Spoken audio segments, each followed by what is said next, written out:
Ooh, is that your first centrefold? Oh, do you know, it isn't, actually. I did one back in the 80s. I did a big investigation into ecstasy. Right. Ecstasy for sale in various clubs around the country. And the In the byline 80s? was so large that people thought I'd been killed in action. Oh, my goodness me. And that's when you joined The Sun? I joined in 85. 85. Yeah. So, can you remember your first day? How did you get the job? How old were you? What were you doing? I was 23 years old, and Bazaar, the pop column, I got the job as editor of Bazaar, and I was as surprised as everybody else in the office because I was very young, and I was absolutely terrified. Right. Terrified. I mean, I was walking into this institution and editing the page, which is like, you know, particularly in those days, was like the page in the paper. The Holy Grail, wasn't it? It was the Holy Grail.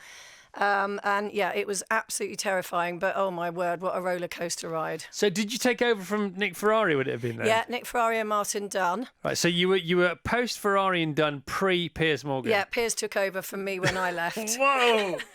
That was a streak of gold, wasn't it, for a while? And he introduced, unsurprisingly, the trend for himself being photographed with celebrities rather than my pal. Rather than us being, you know, usually the journalistic tendency is to be under the parapet. Yeah, stuck him himself right and there in the middle. And he was like, here I am. But it worked, though, because I remember at the time thinking, obviously this is a gag, but it is working. Yeah, that's the thing about Piers. I've known him for, 25, 30 years, and he's always been like he is. It's not an act for television, or anything. He's always been like that. He could always argue with an empty room.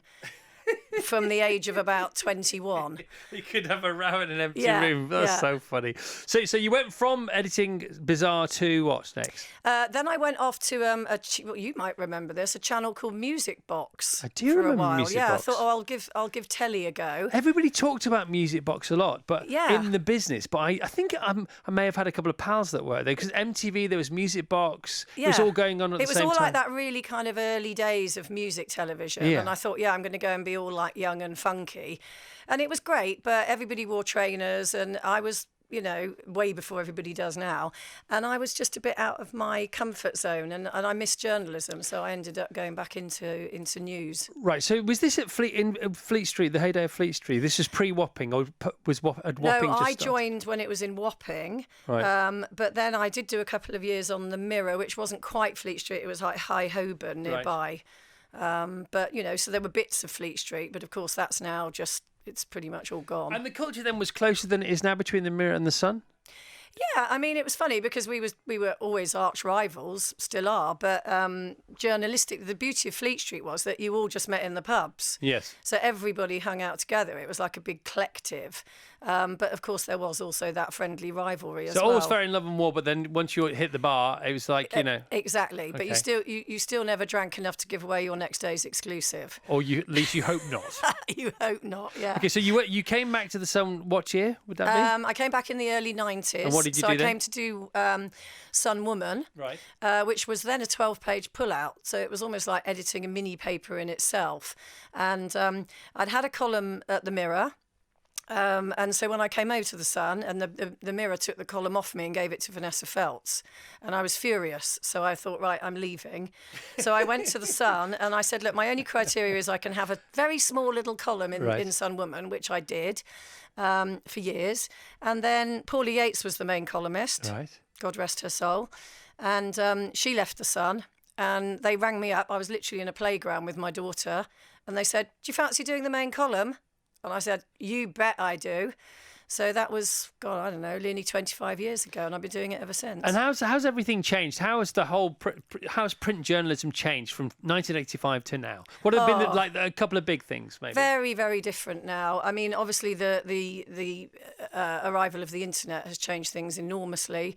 I mean, I remember being at think tanks and conferences in the kind of very early 90s, and there'd be some very young person going, oh, there's this thing called the internet, and we were all going, oh, it'll never last, and of course look where we are.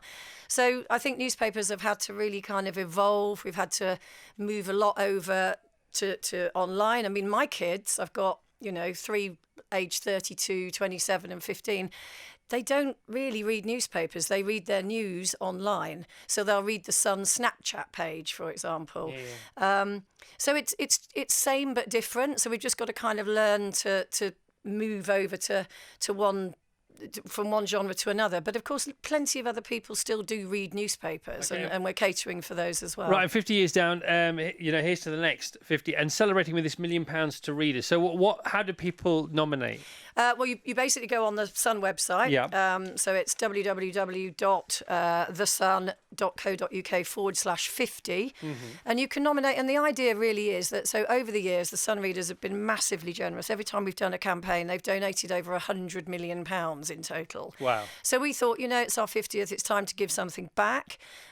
So readers can nominate a local cause of their choice. And the idea is it's between £2,000 and £20,000. So it's not going to be the big charities. It's going to be little charities in your area where that kind of money is going to make a big difference. You go online, you nominate, and then a panel, including my good self and various other people, will whittle it down and decide who gets the money. The Chris Evans Breakfast Show with Sky.